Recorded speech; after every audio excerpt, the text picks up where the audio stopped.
خصوصی خطاب.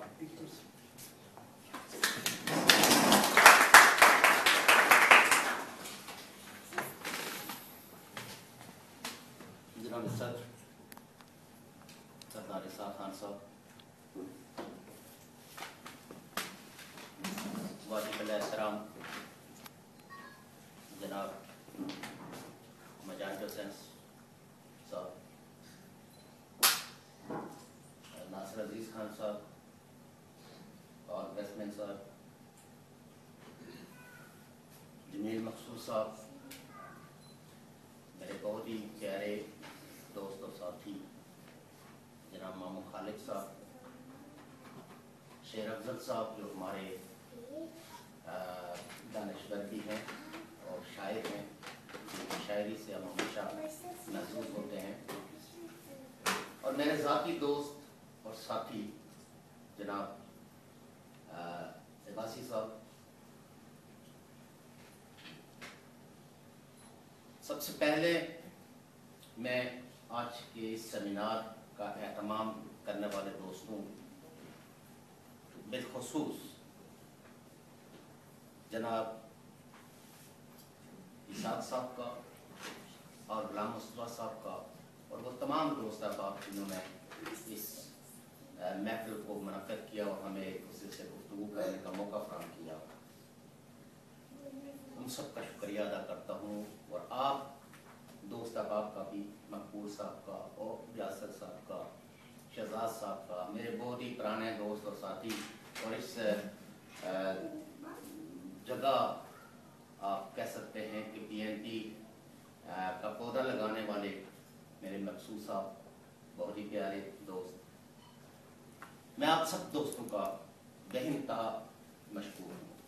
اپنی بہنوں کا خصوصیت کے ساتھ جو یہاں تشریف لائی ہیں، میں اللہ تعالیٰ سے دعا کرتا ہوں کہ وہ ان کا یہ تعاون جو ہمارے ساتھ ہے اس کا اجر انہیں دے، اور انہیں اور زیادہ ہمت اور حوصلہ ہو کہ وہ اپنے مادر وطن کی عزت وقار اور اس کی عزت اور وقار کے لیے چلائی جانے والی تحریک میں اپنا ایک مؤثر کردار ادا کر سکے.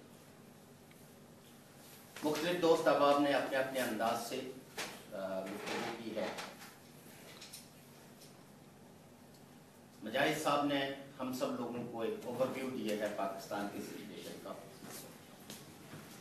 بیٹسمین پال صاحب نے ہمیں ریاست جموں کشمیر کے دونوں حصوں کی جو صورتحال تھی اس میں جو ان کا اپنا انٹریکشن اور ان کے اپنے جو تجربات تھے، ان تجربات کو آپ کے سامنے بیان کیا.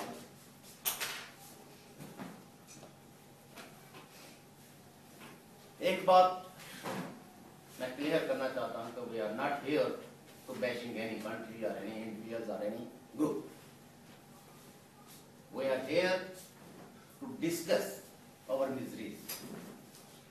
ہماری جو مشکلات، ہمارے جو مسائل، ان مسائل جسے میں اکثر دوستوں سے کہتا رہتا ہوں کہ جو ہمارے زندہ دکھ، ان دکھوں کو ہم یہاں ایک دوسرے کے ساتھ شیئر کرتے ہیں. اور پھر چونکہ آپ سب لوگ وطن سے دور ہیں تو اس لحاظ سے آپ کی جو ذمہ داریاں ہیں وہ بھی بڑی ہیں، تو ایشوز پہ انڈرسٹینڈنگ ڈیولپ کرتے ہیں کہ ہم اپنے مسائل کو پہلے خود سمجھیں اور پھر ان مسائل کے حوالے سے یہاں لابنگ کریں، یہاں کے اداروں کو بتائیں، کیونکہ یہ ادارے جو یورپین یونین جو ہے وہ بہت بڑا کنٹریبیوٹر ہے ہمارے ڈپرائیوڈ ایریاز. تو آپ کا اور ہمارا فرض جو ہے وہ ان لوگوں کا اسپوکس پرسن بننا ہے جن کی وائسز وہیں دب کے رہ جاتی ہیں. میرے دوستوں اور ساتھیوں، قبل اس کے کہ میں اپنے ٹاپک پہ ہوں، آج کے سیمینار کے موضوع پہ ہوں، میں ایک بات آپ دوستوں سے کہنا چاہتا ہوں کہ ہماری ماؤں نے کوئی ایسا گناہ نہیں کیا کہ وہ ہمیشہ پردیسی بچوں کو جنم دے. ہمارے دیش کے اندر پیدا ہونے والا بچہ 17 سال کی عمر کے بعد مائیں انہیں رخصت کر دی، پردیس میں بھیج دی۔ کیوں پردیس میں بھیج دی ہیں؟ کیونکہ ہمارے حکمرانوں نے ہماری دھرتی کے اندر روح اور تن کے رشتے کے لیے وہ وسائل پیدا نہیں کیے، وہ مواقع نہیں رکھے جن مواقع سے استفادہ حاصل کرتے ہوئے ہم اپنے دیش کی تعمیر کر سکتے ہیں، ہم اپنے لوگوں کے زندہ دکھوں کا مداوع کر سکتے ہیں، ہم ایک دوسرے کے ساتھ تعاون کر سکتے ہیں۔ لہذا ہمیں روح اور تن کے رشتے کو برقرار رکھنے کے لیے ہجرت کرنی پڑتی ہے، ہمیں اپنے مادر وطن کو ترک کرنا پڑتا ہے، ہماری جو فیملی رسپانسبلٹیز ہیں انہیں شیئر کرنے کے لیے ہمیں مادر وطن سے بہت دور مختلف موسموں، مختلف حالات کی سختیاں جھیلنی پڑتی ہیں۔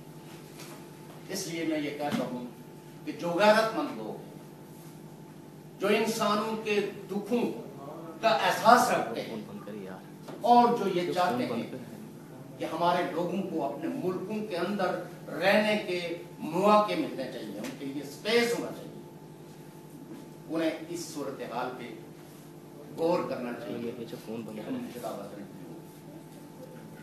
ہم ہمارے اپنے وطن فرض کریں کہ پاکستان ہے، تو پاکستان دنیا کے زرخیز ترین ملکوں میں شمار ہوتا ہے۔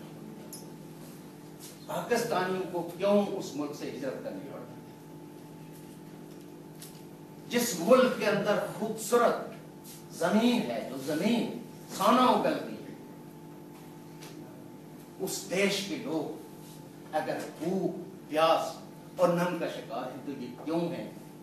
یہ ہمارے دوستوں کو سوچیں، پاکستان کے عوام کو سوچیں۔ اور ریاست جموں کشمیر جو ان کے پہلو میں واقع ہے، جسے پاکستان کے حکمرانوں نے ایک پیریفری بنایا ہوا ہے، ہم بار بار یہ کہتے ہیں کہ آپ نے ہمارے ساتھ ایک ایگریمنٹ کیا جسے ہم اسٹینڈ سٹل ایگریمنٹ کرتے ہیں، اور ابھی اس کی سیاہی بھی خشک نہیں ہوئی تھی، تو آپ نے اس کی وائلیشن کر دی۔ تو 22 اکتوبر کو ہمارے ملک کے اندر انویڈ کیا، آپ نے پہلے ہمیں تسلیم کیا، آپ پہلے پارٹیشن پلان کے تحت آپ اس بات کے حق میں تھے کہ پرنسلی اسٹیٹ کے جو رولرز ہیں ان رولرز کو ریاستوں کے مستقبل کا فیصلہ کرنا ہے۔ آپ نے وہاں عوام کے رائٹس کی نفی کی، نیگیشن کی۔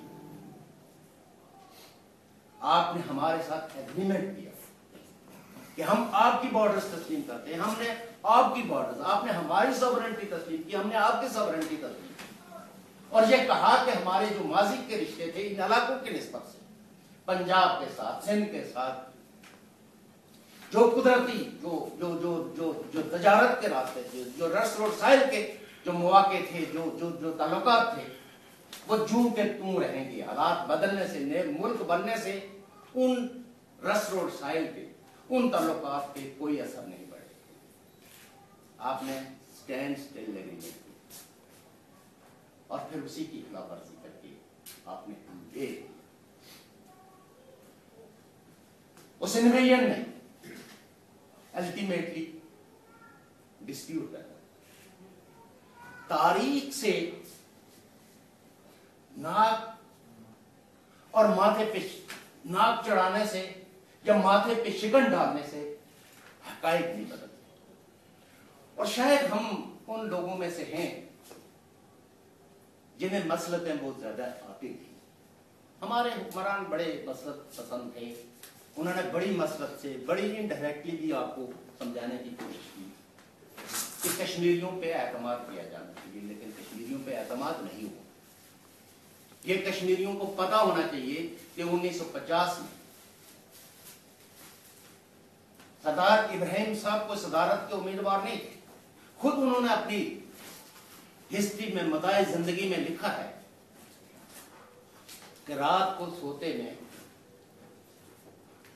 پنڈی کے کمشنر جن کا نام شیخ خواجہ رحیم، انہوں نے سوتے میں جگا کے کہا کہ یہ آپ آزاد کشمیر کے صدر ہیں۔ اور انہوں نے یہ ذمہ داری قبول کر. لیکن 1950 میں جس کو وہ نیو یارک میں تھے آپ نے ان کو ڈسمس کیا اور پروکسیز پیدا کی. لیڈرشپ کے مقابلے میں پروکسیز پیدا کی. ہم یہاں کوئی پاکستان کے خلاف کوئی مقدمہ درج کرنے نہیں آئے. ایک بات یہ کلیئر ہوئی. اور نہ ہی چائنا کے خلاف اور نہ ہی ہندوستان کے خلاف. ہم یہاں بیٹھے ہیں کہ تاکہ ہم سمجھیں کہ ہماری اصل صورتحال کیا ہے. اسی طریقے سے ہندوستان کو ہم نے ہمارے رولرز ہیں جس رولرز کے ساتھ آپ نے اسٹینڈ سٹل ایگریمنٹ کیا. نہ اسٹینڈ سٹل ایگریمنٹ کرنے میں کوئی ہم کشمیری جو ہے وہ انہوں نے کوئی دستخط کیے تھے اور نہ ٹریٹی آف ایکسیشن کرنے میں ہم نے کوئی دستخط کیے. دونوں کے ساتھ ہندوستان نے بھی ہمارے رولر کے ساتھ ٹریٹی آف ایکسیشن سائن کی اور پاکستان نے بھی اسٹینڈ سٹل ایگریمنٹ کی. اور بدقسمتی سے دونوں نے ہم کشمیریوں کو دھوکا. شاید کچھ لوگوں کو یہ لفظ بہت سخت لگے لیکن چونکہ ادب بعض چیزیں ادب نے ابھی تک تخلیق نہیں کی کہ ان کو مائلڈ انداز میں ان کو کم تر اس طرح پیش کیا جا سکے کہ جس سے وہ زیادہ اس کی سختی کم ہو. لیکن ہم ڈسیو. ہندوستان کشمیر کے اندر داخل ہوا with this pledge کہ میں ریاست جموں کشمیر سے تمام انویڈرز کو باہر کروں گا اور ریاست جموں کشمیر کی کو ری یونائٹ کروں گا.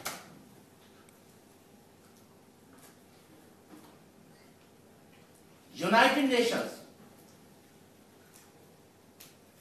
نے اس مقدمے میں کچھ ذمہ داریاں پاکستان پہ ڈالی اور کچھ ہندوستان پہ ڈالی.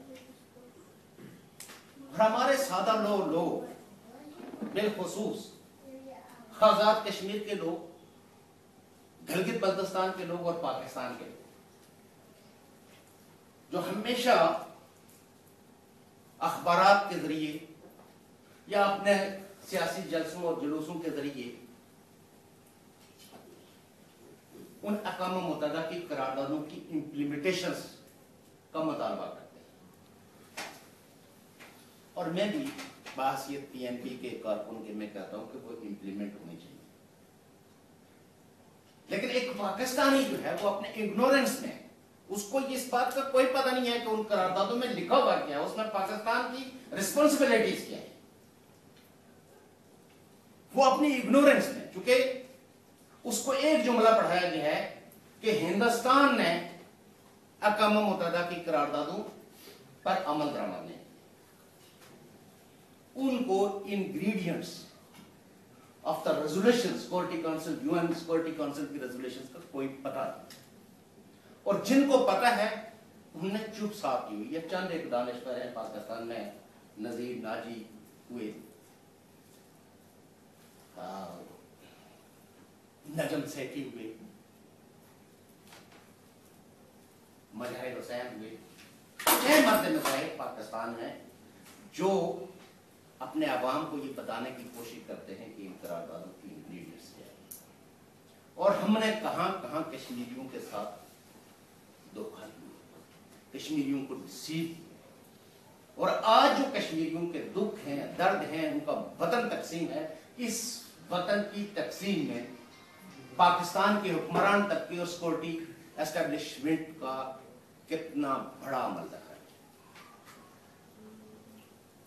اور ہندوستان میں بھی لوگ ہیں جو ہندوستان کو کہتے ہیں, اس کو اپنا پلیج یاد دلاتے ہیں, اپنا وعدہ یاد دلاتے ہیں, اور اس کو ساتھ میں یہ کہتے ہیں کہ ٹریٹی آف ایکسیشن کی جو انگریڈینٹس ہیں آپ نے بھی اس کے اسپرٹ کے مطابق اس پہ عمل کرنے کے بجائے یو ہیو انکروچ, آپ نے ٹریٹی آف ایکسیشن میں انکروچمنٹ کی. اور جو معاہدے کشمیریوں کے ساتھ ہوئے ہیں ان کو آپ نے آنر نہیں کیا. ہم نے ایسا ہندوستان کو کوئی مینڈیٹ نہیں دیا تھا کہ وہ ہمارے نیچرل ریسورسز کو فروخت کریں, اس پہ بزنس کریں. ہم نے تو اگر کانسٹیٹیوشنل رولرز نے جو رائٹ دیا تھا وہ یہ تھا کہ آپ نے تمام انلیگل آکوپائر سے ہماری ٹیریٹوری کو ویکیٹ کرانا ہے. اور یونائٹڈ نیشن نے پاکستان کو کہا تھا